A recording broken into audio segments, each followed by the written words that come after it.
We can take care of the bears. Otherwise, the bears will overrun the city where the humans live. And we need to think about that. And people don't want to because they don't want to shoot Yogi. This is a teddy bear. I grew up with a bear. You don't know what a bear is. I've seen a bear in the wild. When you see a bear in the wild, you're like, oh, you don't give a fuck about me.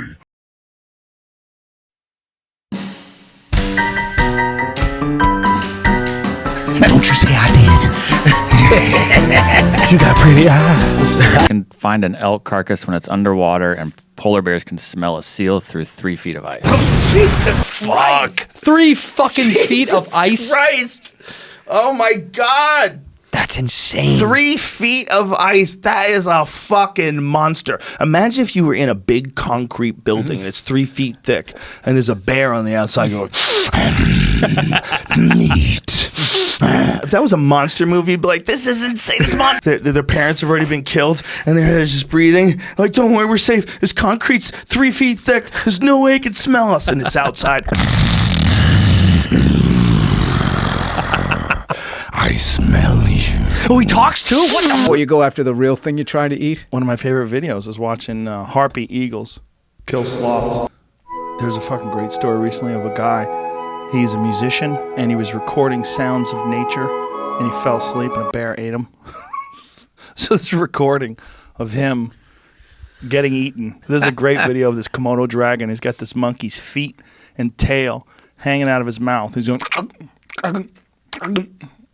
just slowly choking this thing down, eating this entire monkey whole, and the tail and the little feet are poking out. It's like, I get it. There's a problem with colobus monkeys in parts of Africa where chimps live because they've eaten so many colobus monkeys that their population's down 97%. Yeah, they rip them apart and eat them a lot while they're alive. Are they tiny colobus monkeys? They're not big. No, big enough to eat. But it's a David Attenborough documentary, and then they got this video footage of them hunting these monkeys and the way they would corral them and beat them through the trees and then catch them. And this monkey screaming, ripping it apart from the hips, like just chewing it and pulling it apart from the. And he's like, ah! And he's like basically ripping his legs and his ass end. Imagine being the first buffalo to get like really close. He's like running up to the cliff. He's like, oh, shit. Oh, shit. He turns around.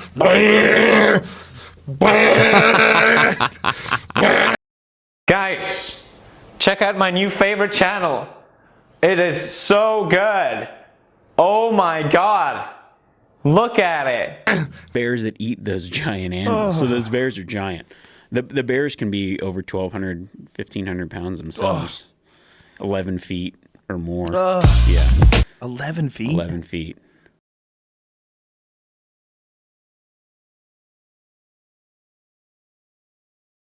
$350. Oh, fucking way more than that. $450. 700. 600 pounds. We later found 700 pounds. We later found the track on the road where. Oh, hell no!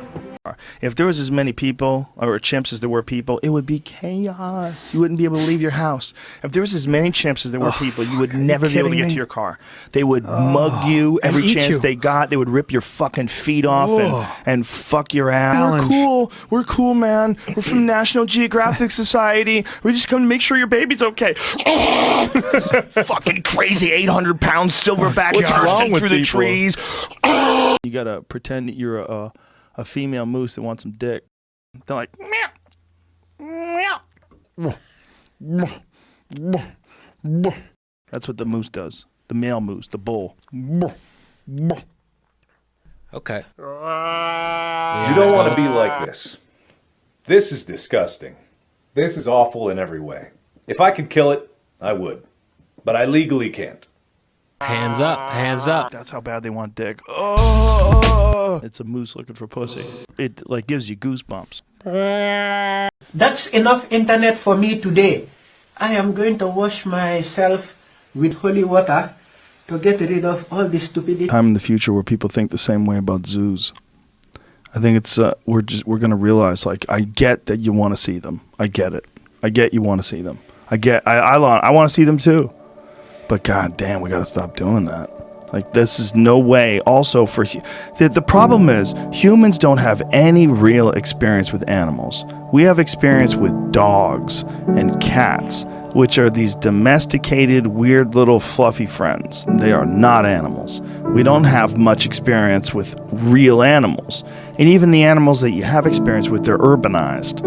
You know, like pigeons that you can feed or squirrels that take peanuts from you.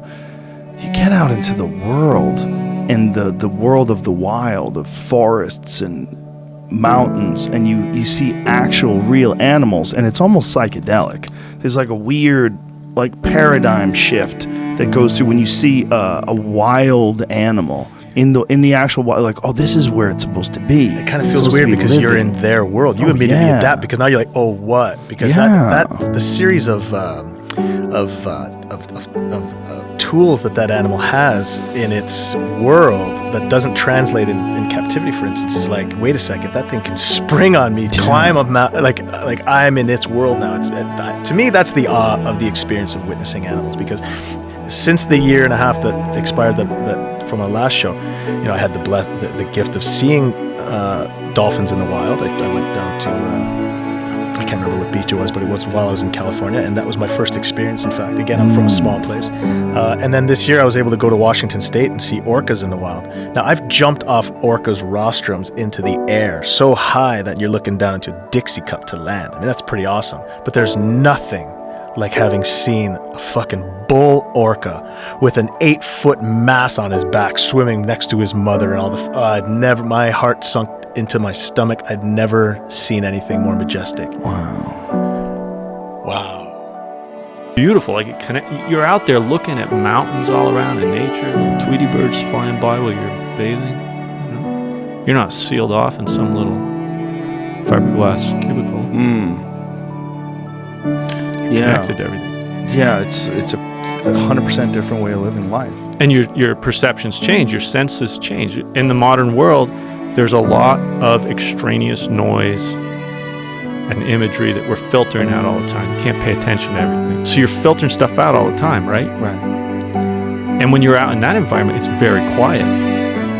You're not getting inundated with all of this extraneous noise. And instead of filtering, you're tuning in. You're really tuning in. Like one little bird that hasn't been around the valley flies through, I'll know it. I'll hear it. Wow, hey, that was a pine grosbeak. I haven't heard one of those for a while. Anyway, I'm up on a mountain. I look down at the lake. It's in January. It's just twilight in the middle of the day. I see this big brown spot out on the ice. How's that? It's like out in front of my cabin about 500 yards. This big brown spot. First, I thought it was water overflow that comes up through the ice sometimes when you get a crack.